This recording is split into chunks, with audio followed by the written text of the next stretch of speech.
Hi, just thought I'd throw this small video together, give you a bit of a preview or what hopefully will come next weekend if the weather's okay. I've done the Autoglym Polar Blast stuff on the SMax, but that's not so stylish, is it? So I brought my toy out of the garage. It wasn't filthy, it was just dusty, but I've given it the first treatment.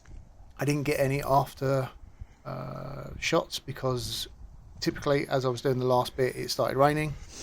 But hopefully next weekend I can show you what it looks like after the second wash, which is really when Autoglym Polar Blast shows its best. So fingers crossed for the good weather next weekend, and if so, I'll see you then.